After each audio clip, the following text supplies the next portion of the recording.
Hello English learner. Welcome back to Learn Master English channel, a channel for learning Master English fast and efficient. In this video, we will learn through story of Aysah, the most beautiful girl in the village. In a remote valley surrounded by lush green hills, where the river sang softly beneath the whispering trees, there lay a small village named Langit Biru. Life here moved slowly, in harmony with the rhythm of the seasons.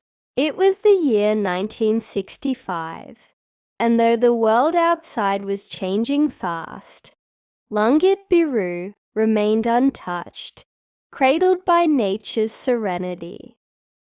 Among the villagers, one name was spoken with admiration and awe. Aysah.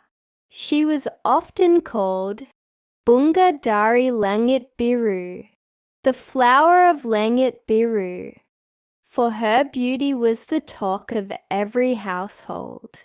Yet, it wasn't just her delicate features, shimmering dark hair, or eyes as deep and mysterious as the midnight sky that made her stand out.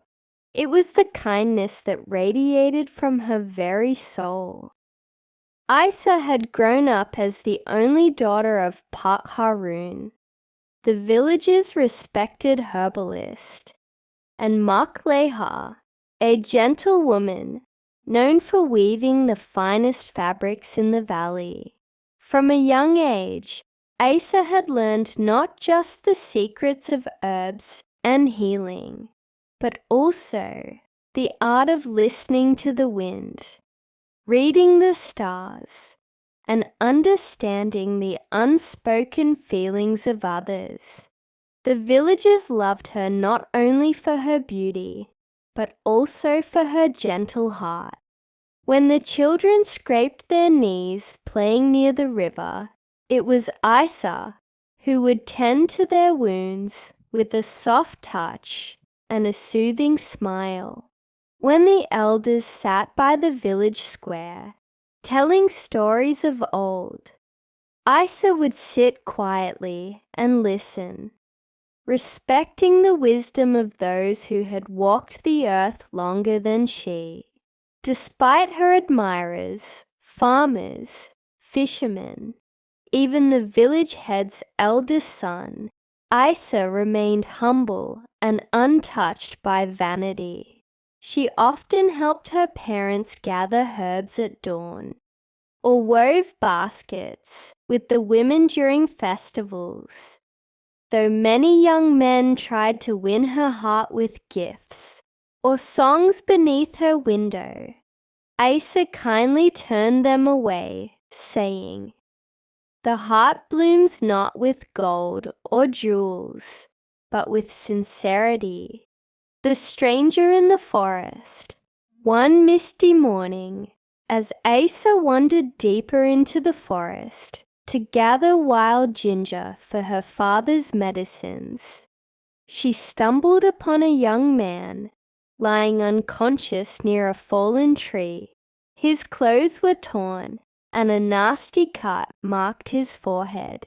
Without hesitation, Aysah knelt beside him and tore a piece of her scarf to bandage his wound. When he awoke, his dark eyes filled with confusion and gratitude met hers. Who are you?" he asked weakly. "I am Aysah," she replied softly. "You are safe now." The stranger, whose name was Amir, explained that he was a traveler who had lost his way while crossing the forest. Bandits had attacked him, and he had been wandering for days without food or water. Without a second thought, Aysah helped him back to the village, where her father treated Amir's wounds. Days turned into weeks, and Amir, recovering under Aysah's care, became a familiar face in Langat Biru.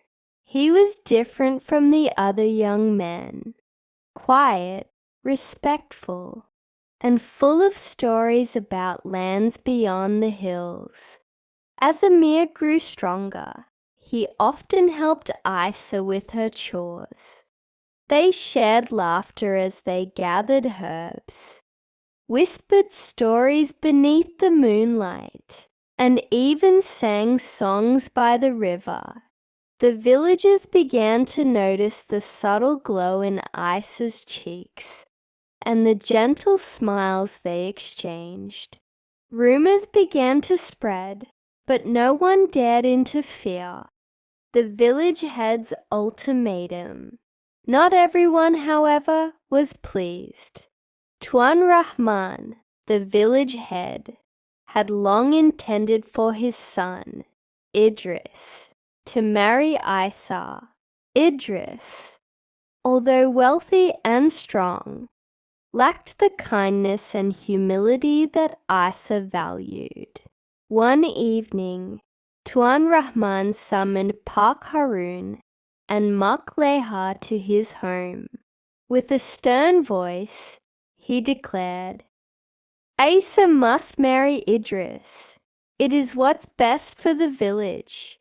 Pak Harun and Mak Leha were troubled. They knew refusing the village head could bring hardship upon their family.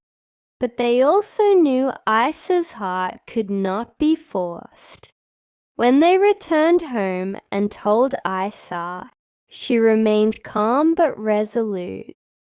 "I cannot marry a man I do not love," she said firmly. Even if it means leaving the village. Her parents sighed, torn between fear and pride. The choice. The following day, the entire village gathered in the square as Tuan Rahman made the announcement. "In 1 week, Aysah will wed my son Idris." Gasps filled the air. Amir clenched his fists, but remained silent, respecting Aysah's strength. Later that night, beneath the banyan tree where they often met, Aysah confided in Amir, "I cannot stay if they force me, but I cannot bring shame to my parents either." Amir, his voice low and steady, said, "Then let me take you away. There are villages beyond the hills where no one can dictate your heart." Aysah hesitated, gazing at the stars. "Leaving means turning my back on everything I know, but also walking toward a future where you are free," Amir whispered. The storm and the escape. As the wedding day approached, a great storm swept over Langat Biru. The river swelled, and rain battered the village. On the eve of her forced wedding, Aysah made her decision. Dressed in a simple white shawl, she met Amir at the edge of the forest. They left silently, taking only what they needed. The storm covered their tracks as they disappeared into the wilderness. When the village woke the next morning, Aysah was gone. The journey beyond. For days, Aysah and Amir journeyed through dense forests and treacherous paths, relying on each other's strength and trust. They found refuge in a small village across the mountains, where strangers welcomed them with open arms. There, Aysah used her knowledge of herbs to heal the sick, while Amir became a fisherman. Over time, they built a simple life rooted in love, respect, and freedom. One evening, as the sun dipped below the horizon, Amir knelt before Aysah with a ring made of woven grass.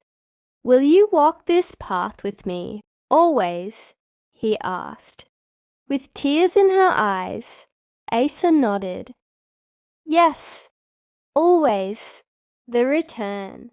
Years passed. Stories of a wise healer and her kind husband traveled across the valleys. One day, a merchant from Lenggit Biru arrived in their village and recognized Aysah. With him came news Tuan Rahman had passed, and Idris, unable to win the hearts of the villagers, had left in shame. Lenggit Biru had changed. It longed for Aysah's gentle leadership. After much thought, Aysah and Amir decided to return. When they arrived, the villagers wept with joy. Aysah forgave those who had wronged her and worked to rebuild the village's harmony. In time, Aysah became a respected elder, teaching young girls that beauty lies not just in appearance, but in courage, kindness, and the freedom to choose one's path. And so, the most beautiful girl in Lenggit Biru lived not as a captive of tradition, but as a symbol of strength and grace, remembered by generations as the woman who followed her heart. Thanks for watching till the end. I hope you find this video helpful and you can master English quickly. If you more about English learning tips and up-to-date English learning video tips, make sure to hit the like and subscribe button for more English learning tips. And we will put new great content every single day. And don't forget to give thumbs up and comment below if have some question. See you on the next video.